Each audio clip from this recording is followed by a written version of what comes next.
In Daas Tevunos, from a Friedlander's print, we're on page Lamites, page 39. And those who are using the paragraphs prints, we're in Mem Ches.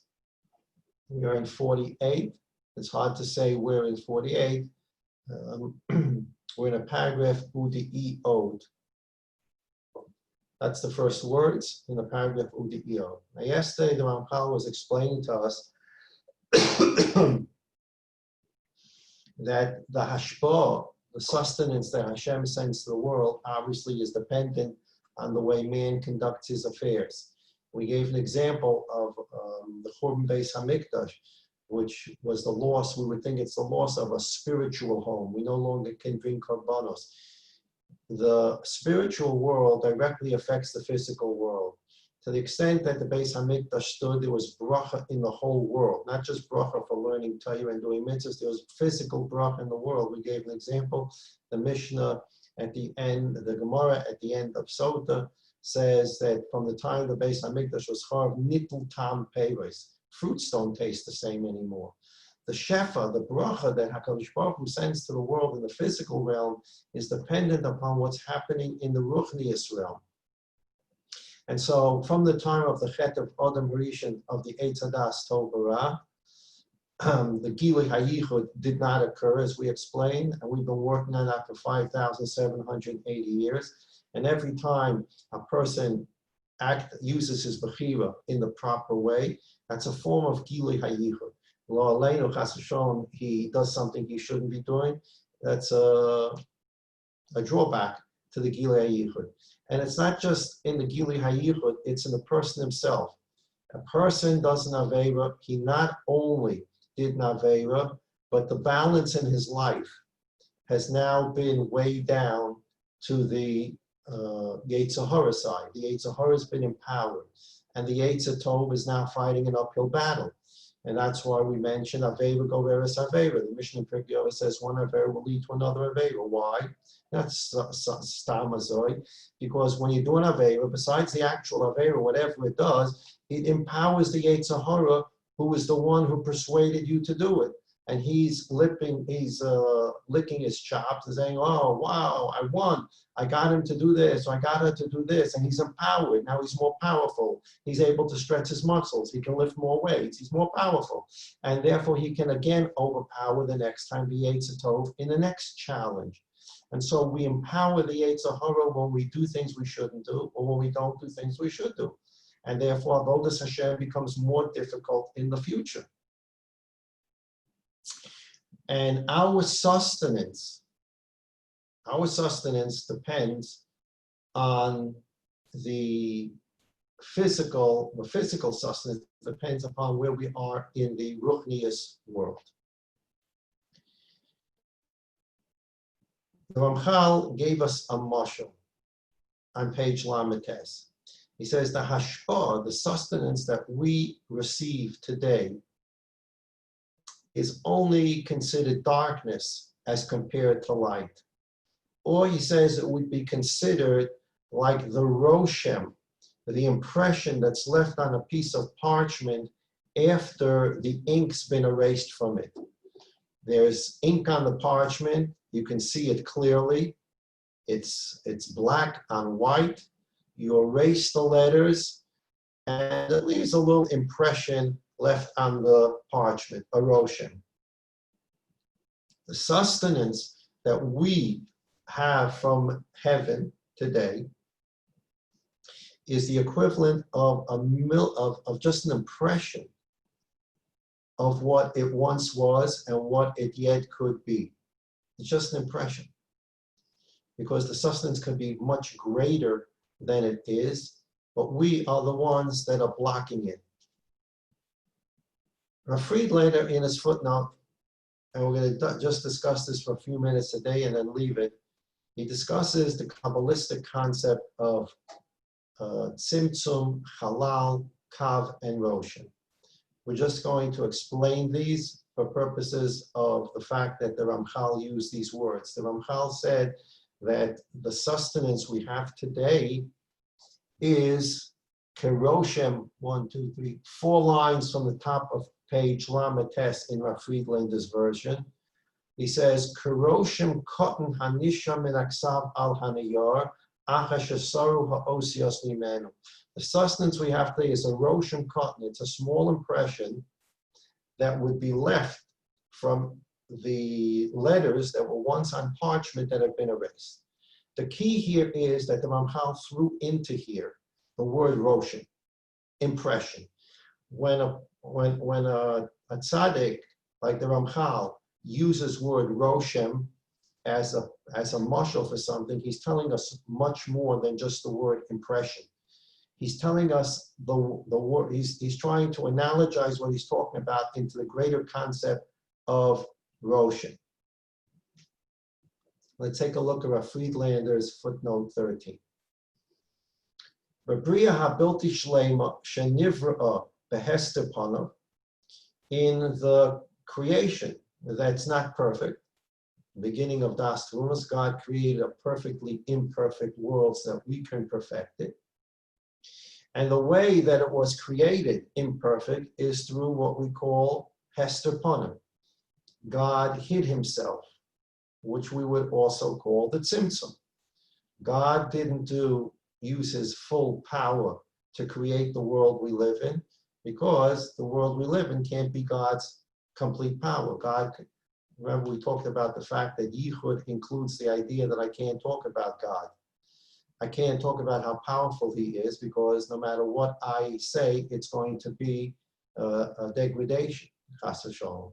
I say God is 1 billion nuclear missiles strong. Doesn't mean anything, and it's a degradation. That's all I can say is that God has gevura, and there's nothing like his gevura. It's unique and can't be compared to anything, and I don't know anything about it. So when we look at the world around us, we understand that we're looking at a world of tzimtzum, a world that doesn't represent God's kol yachol. It doesn't represent God's full power. God could have created 1 million more species of fish, 1 million more species, or 10 million, I don't know how many. The world we live in is the world of tzimtzum. God decided this is enough fish for my purpose. These are enough types of birds for my purpose. And that's the Gemara in Chagiga, Shaddai, She'ama dai la'olamai. God had to say enough. As he created the world, the Gemara says that God said, Yehi Rakia, and a firmament began unfolding. And God is eternal, and what he says is eternal. And when God said Yehi Rakia, the firmament would still be unraveling 5,780 years later. Why did the firmament stop unraveling at some point in the universe? Because God said, die, that's it. That's as much firmament as I need for this creation. That's the name Shaddai, die, enough. And that's a concept of tzimtzum. God said, this can go on forever, but now it needs to stop because I am creating a limited bria, and for the limited bria, this is how many species of fish, and this is how much firmament, this is how many animals. This is what is needed for this creation. And this is created through a process of tzimtzum, which means hester panav. God sort of hiding his full power from us. In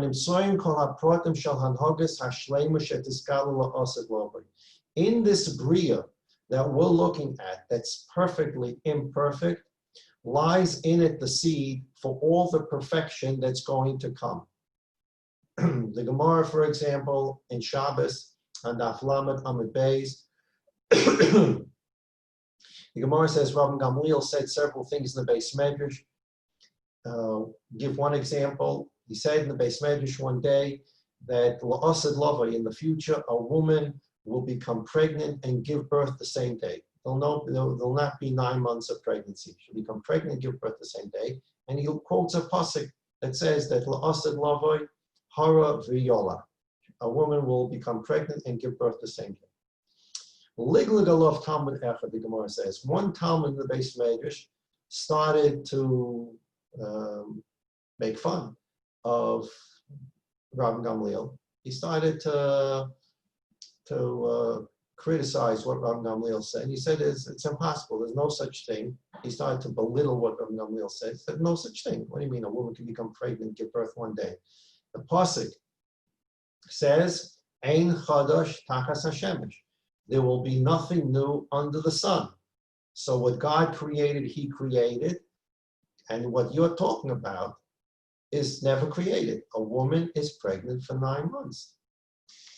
At least after Chava gave birth to Cain and Hevel. Cain and Hevel were born the same day as Chava was created. So that was a 1 or 2 hour pregnancy. But from the time of that birth, women carry babies. Ezrat Hashem, they carry babies, they should be well. Normal pregnancy, 9 full months. So this Talmud, Ligligalo, says, what are you talking about? The world was created by God, and the pasuk tells us, Ein Chodesh Tachas Hashemesh, nothing new under the sun. There may be a world coming, but that world is not going to have anything new that we don't see here. Rav Gamliel said to him, you're right. Forget about the Ein Chodesh Tachas Hashemesh. Let's assume you're right. There is in this world a bria. A hen gives birth, can give birth to an egg every day. So we see in this bria, the Baruch Shalom put into the bria the ability of a creature to be able to birth every day. A woman right now is birthing after 9 complete months. It doesn't mean that the Baruch Shalom can't give a woman the ability to birth in 1 day. He gave it to a rooster. He can take the rooster's ability and give it to a woman. It's nothing new in the world. He's just going to transfer what's in the world already in a rooster and let a woman be able to have the same car. So whatever is in the world, in this imperfect, tzimtzum world, limited world, in there already lies the seeds for the completely perfect world. Shetiskalu la'asad loba. Ulam, I'm still in Rav Friedler in this footnote, la'eis akim sorry to be equus pechusa. Right now, it's just at a lower level quality. In other words, the quality of the bria is imperfect. But in there lies the very roots of its perfection. The imperfections have to be done away with. And once the imperfections are done away with, that perfect bria will sprout forth. Beremez, keremez, viroshem dak.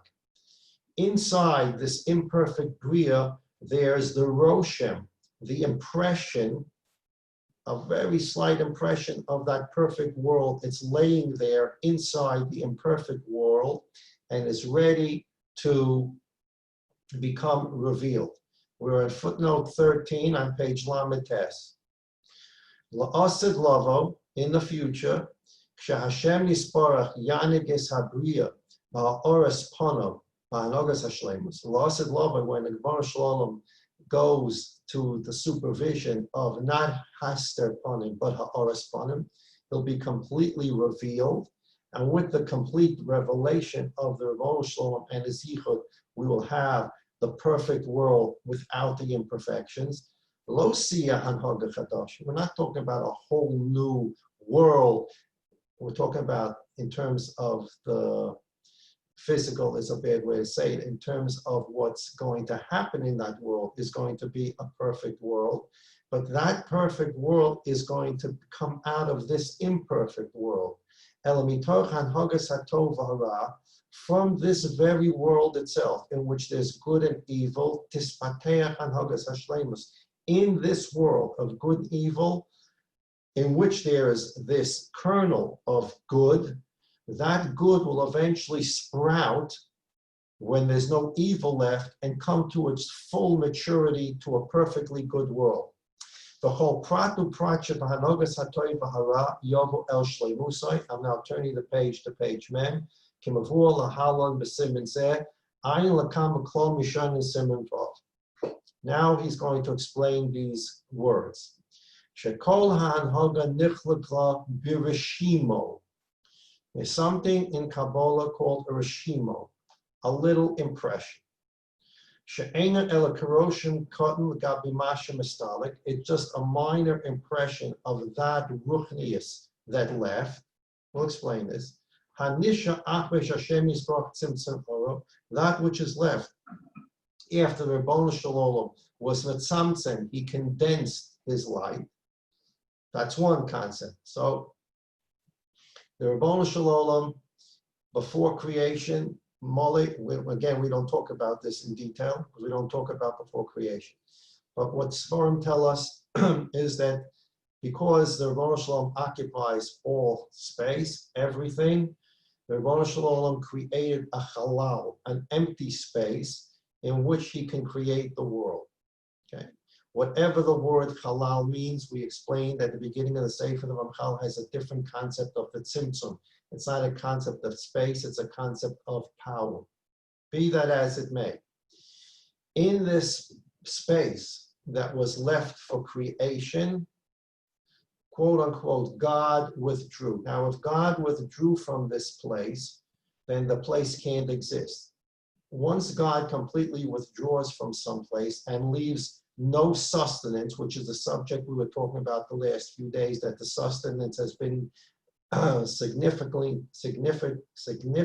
reduced because of Avevas, significantly reduced because of the Churban Beis Hamikdash.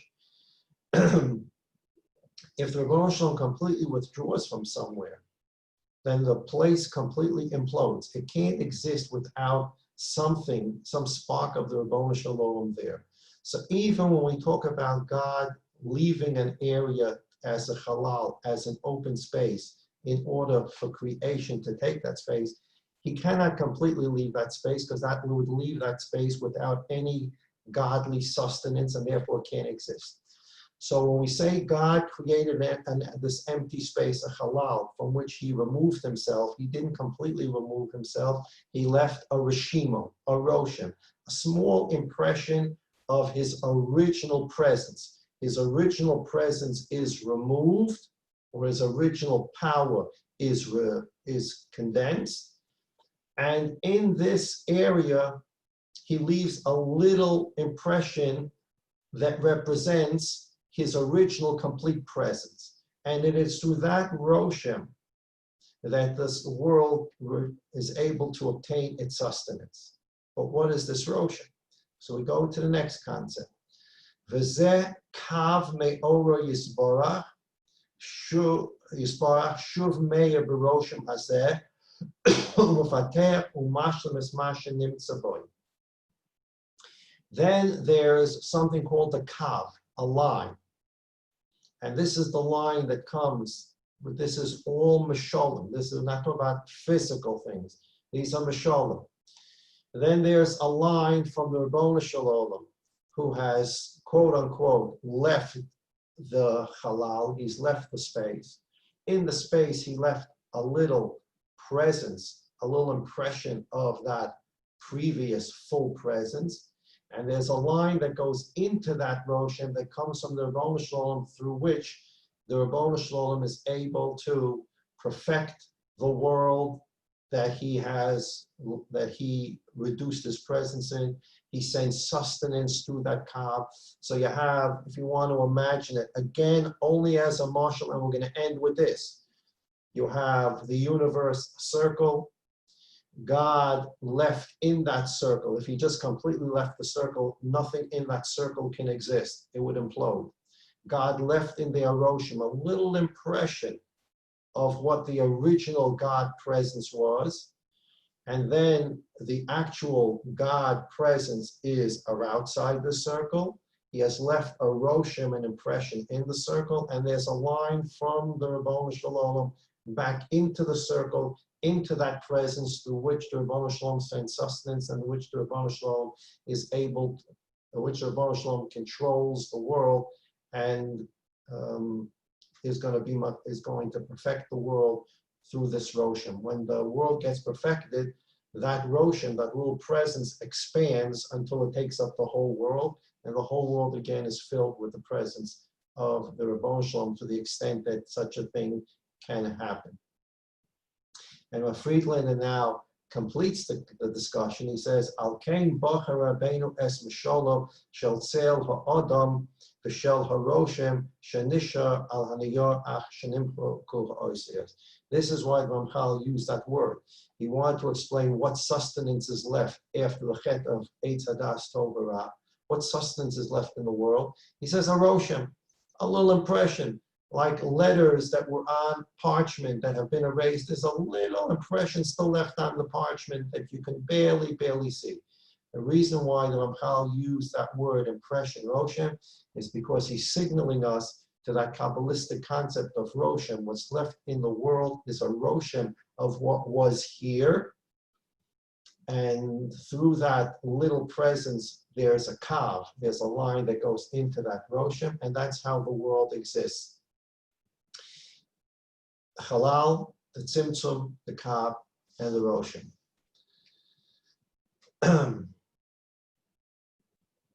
Page 39, we'll read a few lines now in the Ramchal. V'amnam, bottom of page 39, v'amnam, however, bios hakavona hatachlisos rakili alichud, since the ultimate purpose, the ultimate goal of creation was for the revelation of God's yichud, his uniqueness, v'lo he'elamo, the purpose of the world is not for the God's yichud to remain hidden. Purpose of the world is it's hidden in this imperfect world so that we can work at perfecting the world by revealing it. The Rosh Hashanah doesn't want his yichud to remain hidden. He wants us to work on revealing it. That's the tachlis. As we explained above,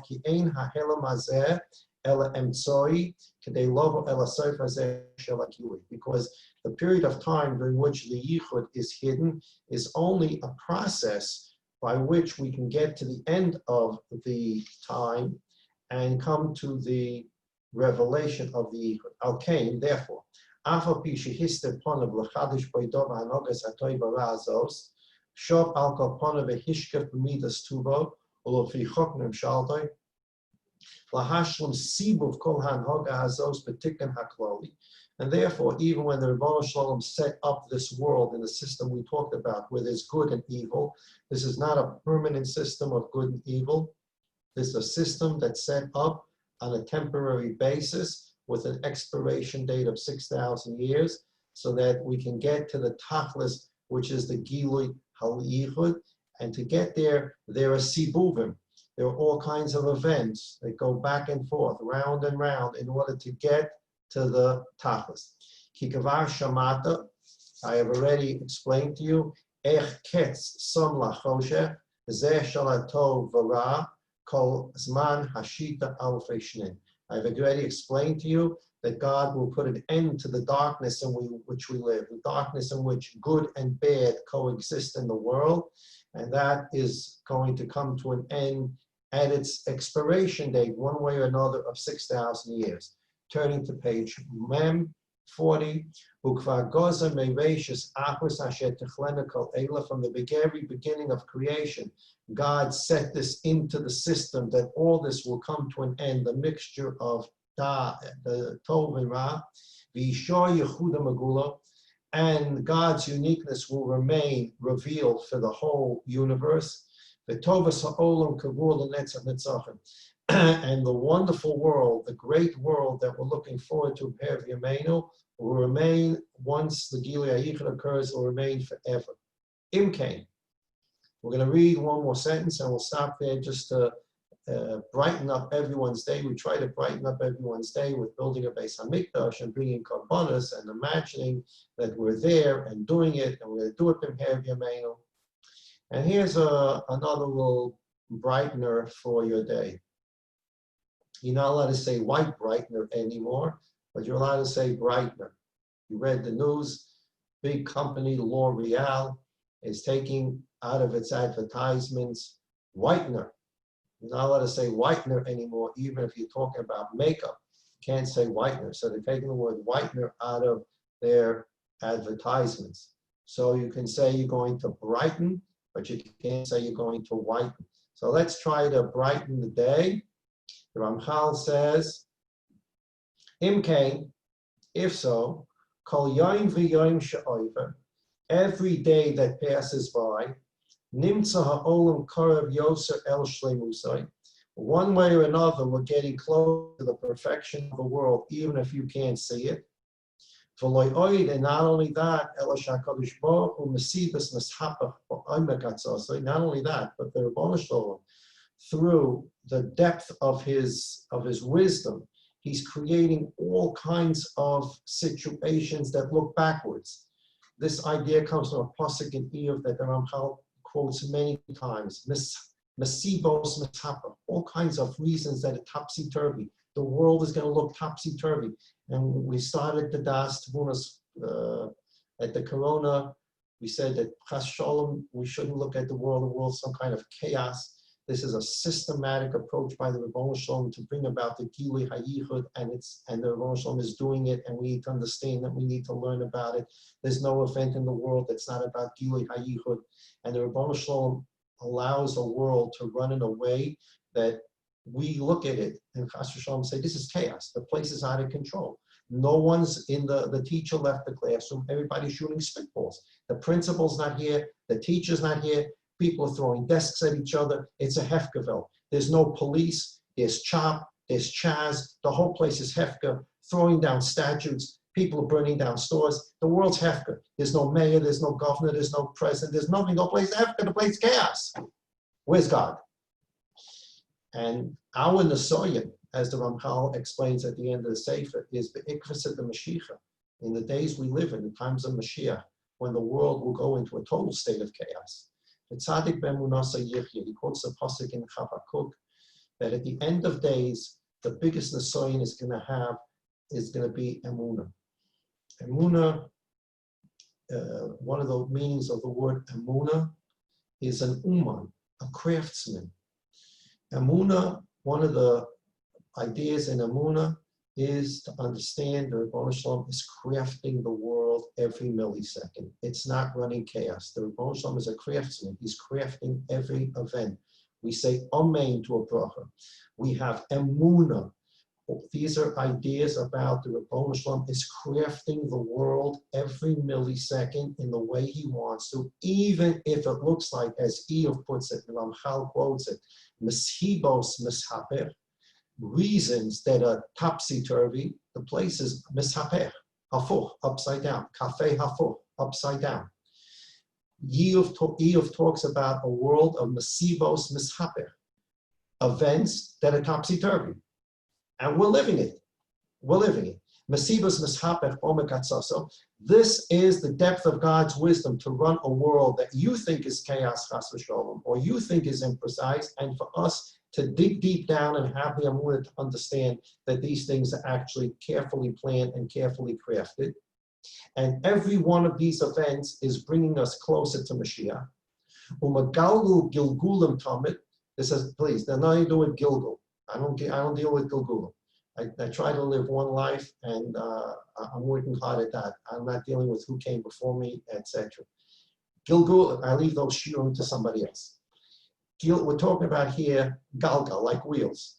The Rebbeinu Shalom has gilgulim going on, wheels turning, gears turning, all kinds of events. One leads to another, one leads to another, one leads to another. The Corona to the riots to Chaz to chop to this, that. You can't keep up with the news anymore.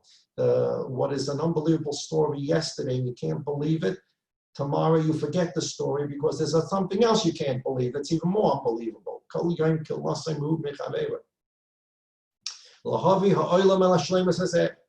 All these events, all these gears are turning only to bring the world to its ultimate perfection.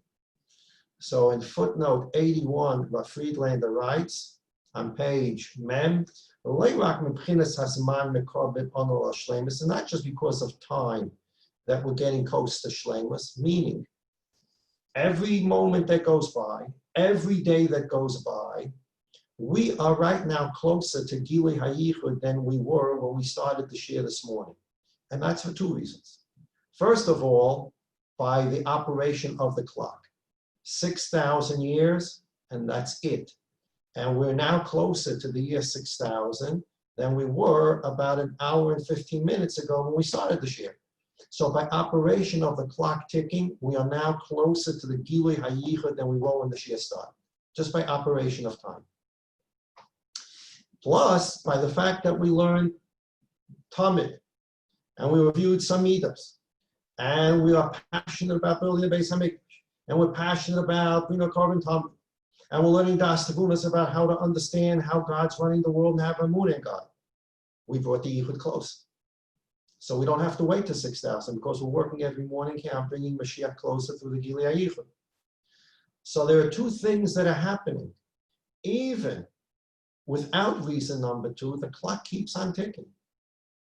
And we're getting closer to the Gilui HaYichud through the expiration date of 6,000, and we want to do it much before that. But one way or another, we're getting closer to the Gilui HaYichud. So Rav Friedlander says in footnote 81, it's not just a question of time that we get closer to Shleimus, the perfect world. Every event that occurs every day in the world, these are reasons and causes in order to bring the Geula.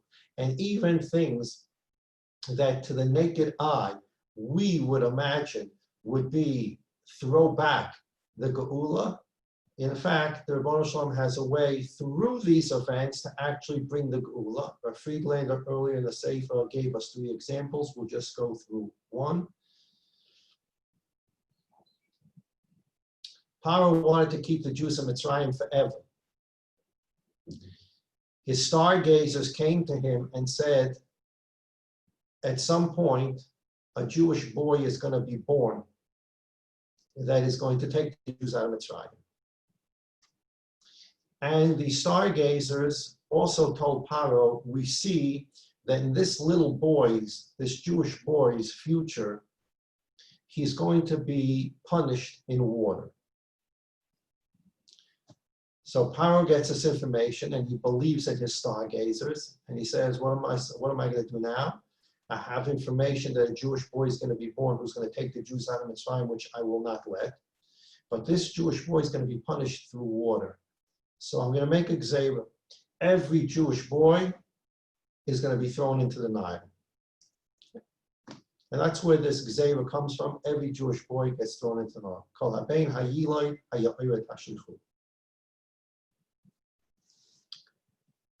So Moshe's mother, Yocheved, gives birth, and she hides him in the house for 3 months.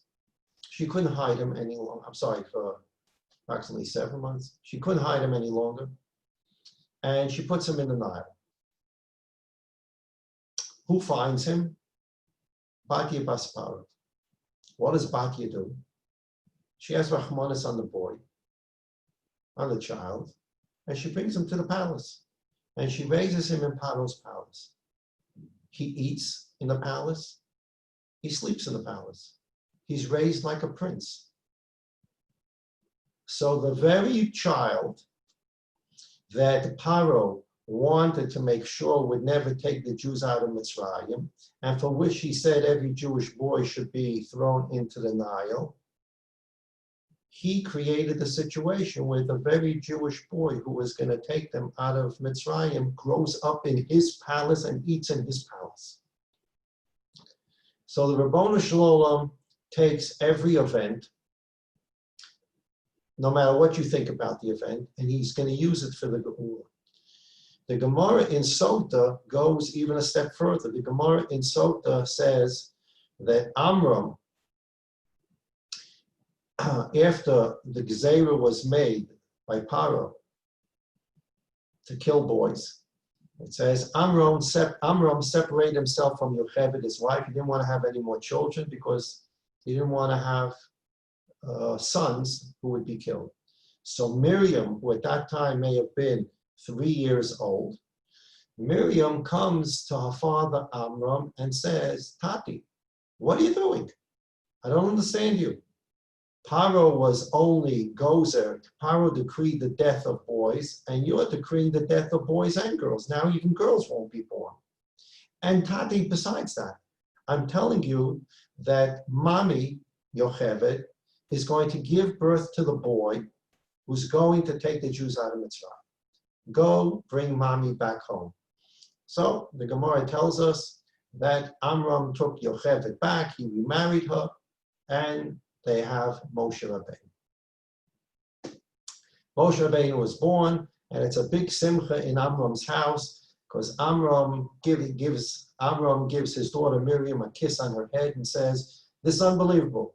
You told me, you prophesied that your mother, if I remarried her, she would have a boy, and the boy would take us out of Mitzrayim, and she had a boy, and the whole house is filled with light from this boy." The prophecy has come true. Okay. A couple of months later, they have to take Moshe and they throw him into the Nile, in a basket in the Nile. Amram goes back to Miriam and gives a little patch in the head and says, "Your nevuah didn't come true. We had to throw him into the Nile. He's not going to take us out of Mitzrayim. Where's your prophecy? Where's your nevuah? How is this going to happen now?" Mashon at Gemara in Sota explains, you have to be able to look at Amram missed it. He missed it, unfortunately. Amram, the Gemara says, I once mentioned this in Shir, you can do a search if you have one of those Gemara, computer Gemaras. How many times in all of Shas does the Gemara call someone a Godel Hador? Good riddle. How many people are called Godel Hador in the Gemara? One person is called a Godel Hador in the Gemara is Amram, the father of Moshe. It's a Godel Hador. But he missed it. He missed it. The nevuah of Miriam that mommy's going to have the boy to take us out of Mitzrayim. She gave birth to the boy. The boy's lighting up the house. And now there's a bump in the road. The boy's put in the basket and he's put into the Nile. And Amram says, "Finished. Your nevuah is not going to come true." Why won't it come true? Because you hit a bump in the road. The Rebbeinu Shalom is going to run the situation the way he wants it, and he's going to use the bump in the road to actually further the road. So Moshe is now in the Nile. Who finds him? Badian. Brings him back to Paro's palace, and Paro raises in his palace the boy that's going to take him out of Mitzrayim. The very reason he said the boys have to be thrown in the Nile, Moshe is found in the Nile and goes up in the palace and takes the Jews out of Mitzrayim. So the nevuah came true. So all the Sibais HaMishaper, all these things that happen in the world that are topsy-turvy, Moshe is put into the Nile. It looks like that's it, finished. Moshe is not taking us out of Mitzrayim. Just the opposite. Because Moshe was put in the Nile, he took us out of Mitzrayim. Batia saves him, puts him in Paro's palace, and he's raised as a prince in Paro's palace. That moment where he's put into the Nile, where you would think Moshe is about to die, and he's not taking us out of Mitzrayim, that moment was the cause for Moshe to be saved and take us out of Mitzrayim. And so every event in the world, in the Rebbeinu Shalom's Omer Kachachma, in the depths of his unbelievable wisdom, he's using the events, he's pushing the gears so that ultimately the Geula is brought about. And that's our Friedland in footnote 89, 81. Every event, every day, all these are reasons and causes that are going to be used by God to bring the Geula Shalema from Herav Yameinu. So we're getting closer every second by the operation of clock, 6,000 years, and through the operation of what we do with our Torah and our mitzvahs and our passionate work for the Beis Hamikdash and the V'choshev es ha'avoda l'dver Beisecha. I remind everybody again, there won't be a share tomorrow. In the meantime, all those Yidden need Yeshua, Shav Yeshuas, all those Yidden need Refuah, Shav Refuas, all those Yidden that need Nechamas, Shav Nechamas, Yeshuas, Refuas, Nechamas, only come from the Echad Yocham Yuchah, from the Rebbeinu Shalom, through Shluchim that he designates, how he designates, when he designates, and when the Refuah comes, it's all B'yad Hashem, and that's part of the Gilui HaYichud. Everybody should please take care of themselves, your age, your health condition, depending upon what those are. Do what's right for you and healthy for you under the conditions that are outside. We continue to be mispal that these conditions should end with the Bia Skoil Tzedek Herav Yameinu. We should be able to go up to the Harabayas and go into the Beis Hamikdash. For those of us who have learned Midas, Talmud, or learning Talmud, Hashem Savoy will be able to go up to the Beis Hamikdash, not just to the Geisel, go to the Beis Hamikdash, and you're going to understand what room you're in, and where you're standing, and where you can go, and where you can't go, and what the Maracha is, and what the Shnei Gesirei Eitzim is, and what the Maracha is, and what the Trumas Hadeshin is, and what the Tzos Hadeshin is. Understand the Avodah of Yameinu. And again, Aliyas Neshama for Kalman, Aryeh, Zechron Levracha Ben Harab, Zev, Dov Halpern, Zechron Levracha Hashem Yimkom Domo, Mrs. Levitan's father. Everybody have a wonderful day.